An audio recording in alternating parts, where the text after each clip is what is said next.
Previously on X-Men. Dun, dun, dun, dun. Hello, everybody, and welcome to the Geeky Puppet Show today for what? For what? X-Men Episode 7. That was previously. Today we're here for Episode 8, Tolerance and Extinction, Part 1.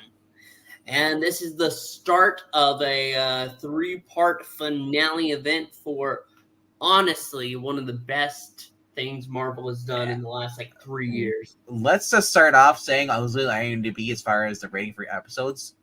And I gotta say, it is crazy. This has a 9.5.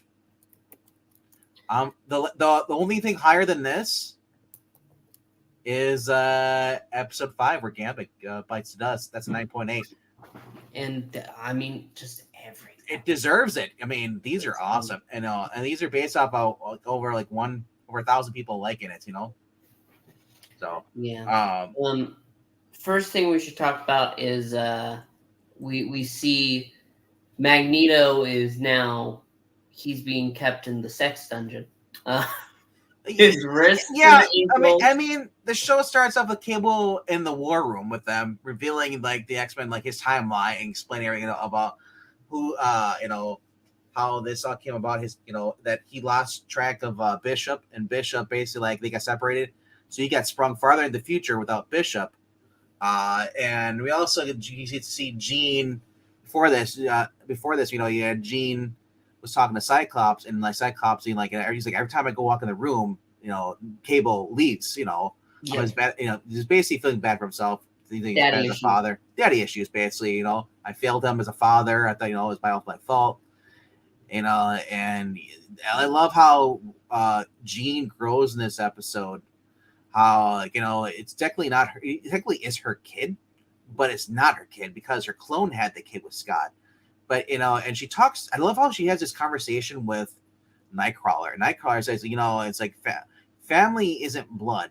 Family is who you make of it. Make of it. He talked to he gave us brief history about how Mystique basically abandoned him because he had blue skin, but when he met Rogue and him decided they'd be there for each other because they don't need blood. They basically love one another and they treat each other as brother and sister. They're talking about this, basically because Rogue is still in a coma, or at least knocked out from the last episode. And literally this whole episode kind of takes place in two spots: the mansion, and then basically I believe it's Pennsylvania, where they learn about Bastion's Sebastian is actually his full name, but they call him Bastion, played by the awesome actor Theo James, dude. Every time I hear him, I hear a little bit of the Neil McDonough. He's having fun, man, just playing the villain.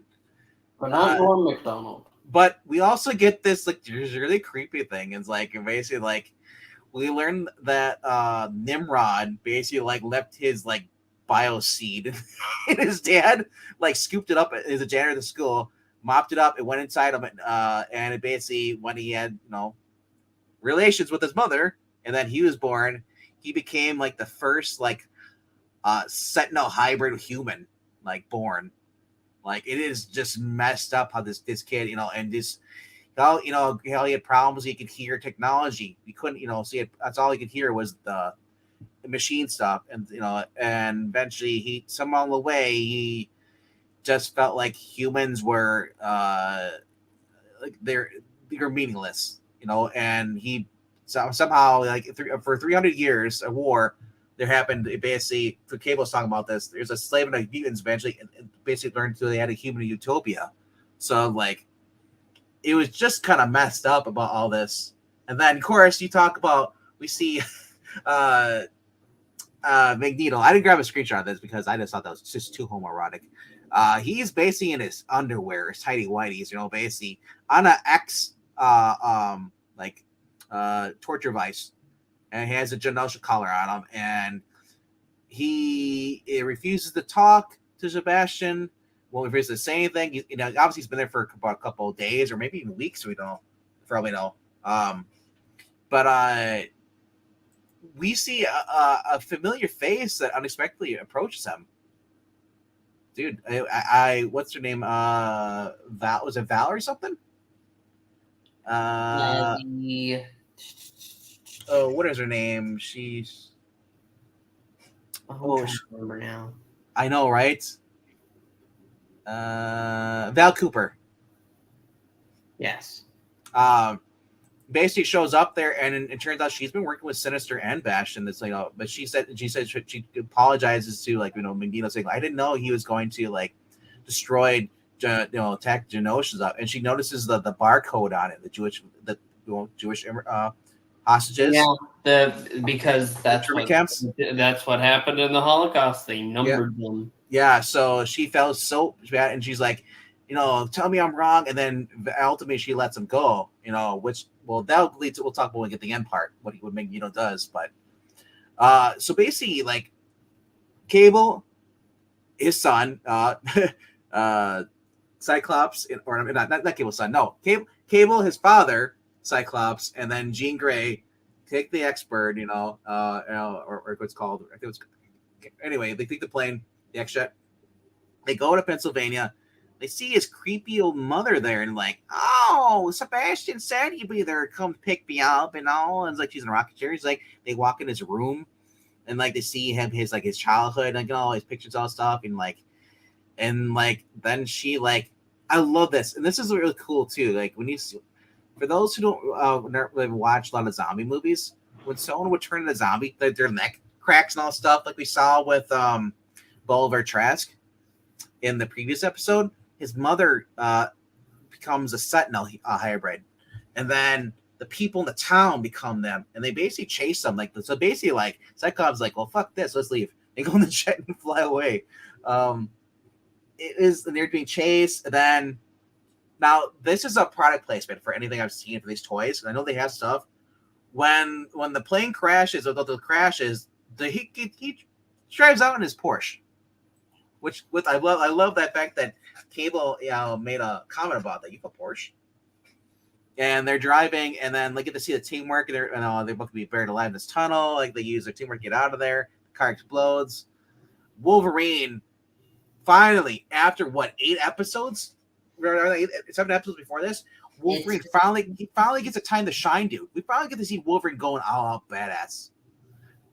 Him going against like the Sentinels. Dude, what do you think of that part? Yeah, no, because Wolverine basically has taken a back seat for a majority of the series. Like he's had a few good moments, but nothing major. And now with Cable, with Cable's mother-father trip out to inspect the old place where they meet Grandma, who turns out to be possessed. No, Wolverine goes ahead. He slaughters through these human Sentinel hybrids that bond together afterwards. Yep, and then when Nightcrawler joins him, because he says, "Oh my gosh, give me one good reason why you should bother fighting. I have 6," and then Nightcrawler appears. No, you have 9. They're all together. People keep praising the scene in which, because Wolverine and Nightcrawler are fighting this one person in particular for a second. And they bamps with Wolverine holding on. Yep. Oh my gosh. Because we've always wondered, what does it look like when you're in a BAMP, when he teleports you? So you get to see it. And of course, that was really cool about that. Wolverine gets taken up. He's hitching right on the Sentinels, like Hubert. Sadly, it started off, the fight in the mansion started off though with well, let's just say poor Beast discover that basically humans, his would-be lover, the news reporter, Rachel, I think her name is Kimsey. Yeah, that's the actress. What was that? Heather? Miss, like he's always very formal about it. These colors. What was her name? Yeah. Now you have me wondering. Daria? Yeah, maybe I'm not sure. Like I said, although Carrie Walgren's in this too. Nice. I just noticed that on the stuff. Yes, but yeah, it's basically the girl that was pursuing Hank, ends up coming. One of them, as it's explained by Bastion, it says that most humans don't even remember that they went under this transformation. You can see them dunking into these green chemical tanks. And he's explaining it, to everybody and yeah, it's just like, so they have no idea. They're just probably gonna be a part of something. So basically, you see these people outside the mansion. They're protesting all stuff because it was revealed by Bastion, the Galactic Interception, basically of Charles Xavier saying that he's alive. It's his marriage to the Shi'ar Empire, basically sowing doubt and fear in humans, saying that, well, the X-Men lied to you about their mentor being dead. And they're riding out there, and then all of a sudden, some of them turn into Sentinels, and they're attacking everything. Wolverine is riding Hank's girlfriend. I'm sorry, that sounds a little gross. That doesn't sound right. But like, she tosses him up in the air, and she shoots him with their little repulsor blast. Pew pew. And you see him just flying down and just taking down things. Cutting them, stabbing them, cutting them in half, and then they're like the T-1000. They basically like the T-1000 from Shi'ar 2. They all just kind of jerk their limbs attached. They grab their heads out off the ground. They put it back on. They're all trying to protect Rogue to the last thing, because they don't want Rogue to get killed. It was just fun. And meanwhile, though, Jubilee and Roberto, aka I believe is Sunfire. Yes. Yes, Sunfire. It's not Sunspot, is it? Oh crap! It's Sunspot. It is Sunspot. Yeah, it's Sunspot. They want to go see his mother or her, and she makes a comment. It's like, she's like, oh, we're gonna put out a charity dinner for hosting. We're seeing humans for Genosha, and it's like, she's like, and she made a comment to Jubilee. It's like, yeah, even though the X-Men failed to do their job, And Jubilee's like, what is with you people? And she's like, you people? I was like, what the heck is going on here? And so they decide, Jubilee says, well, screw this. We're going to go spend your money. Roberto's going to go buy me clothes. And they go to the mall, trying stuff. She gets a new outfit when the butler becomes one of the Tri-Sentinels, whatever you call them. So they get attacked. Only at the end of this, as they're fleeing, they crash the party. They're being chased by two, because we learned that Sunspot can fly. He's carrying Jubilee. They crash his mom's party, only to basically, like, the secret silent, the Roberto is a mutant. And in order to save face, because the two Sentinels that are human hybrid Sentinel says, like, oh, we're not here to hurt mutants. We're here to help them. So she orders her own son to comply, and so they do. Jubilee puts a collar around her neck. Now, this is the problem I have. Jubilee, in the first X-Men 1990 series, yes, her and Gambit and Rogue were captured and had collars put on their neck. There's no damn way she's going to surrender. No, I don't think it was. That was kind of out of character for her. I don't think it was really a surrender thing. I think she was grabbed and they just collared him. Because they have, whenever the mother says, son, go with the men, there's a hand that goes right on his shoulder, and they are taken out. Yeah. Yeah, so that mother is a biatch. She needs to die. So the other thing that's really cool about this, is basically Xavier at the end of all this, after it's going on, Xavier, before Xavier shows up, he's going to show up at the end. Magneto does this really cool thing. He's in his tidy whities, flies to the North Pole, and then basically causes a worldwide EMP, which basically disables everything electrical, including all of the Sentinels, the new Sentinels. They'll be activated.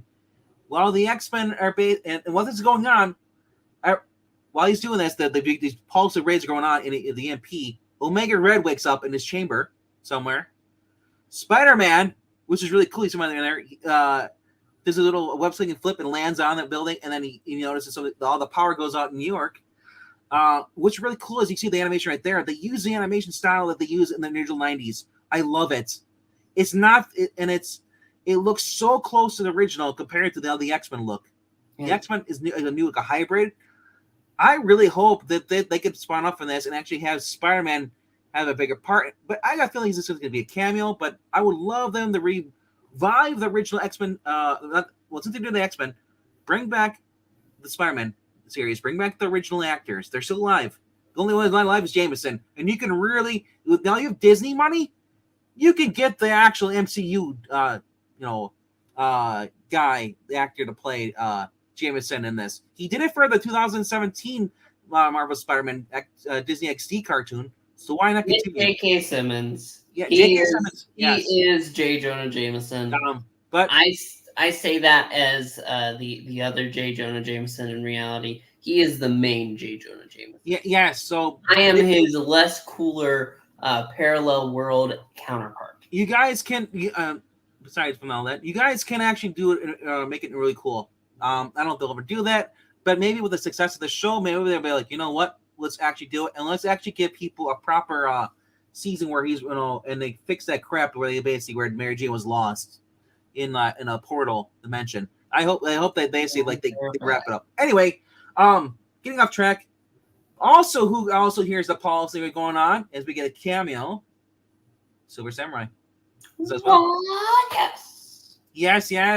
For those who haven't watched the original cartoon, this is a nod to basically one of the episodes that Wolverine had.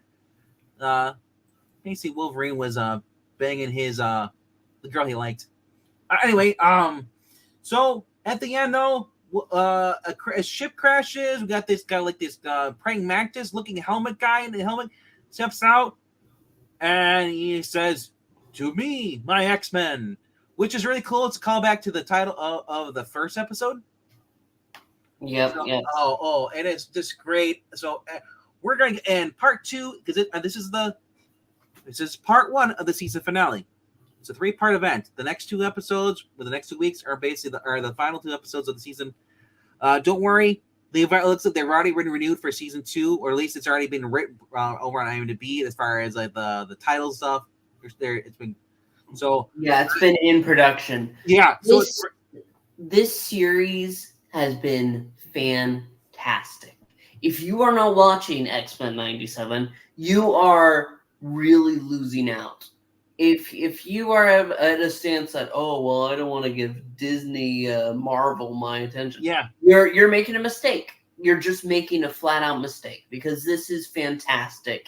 If you are a fan of X-Men, even if you're not a fan of X-Men, this is going to convert you. Welcome to the club. We're all now fans of the X-Men. We are X-Men. So, and for those of you who are afraid because what the MCU is going to do with the X-Men, don't worry about it. You can watch this. Yeah, there's no connection. There's no connection at all. Yeah, this is your alternative. I've always said that for people who are afraid, they don't like with the current direction of the X-Men books or the main Spider-Man books. Don't touch those. Don't touch them. Go check out go back in the early 90s with Marvel or DC. Check out the animated comic books. There's Batman Adventures, Superman Adventures. There's even X-Men Avengers for the Marvel side too.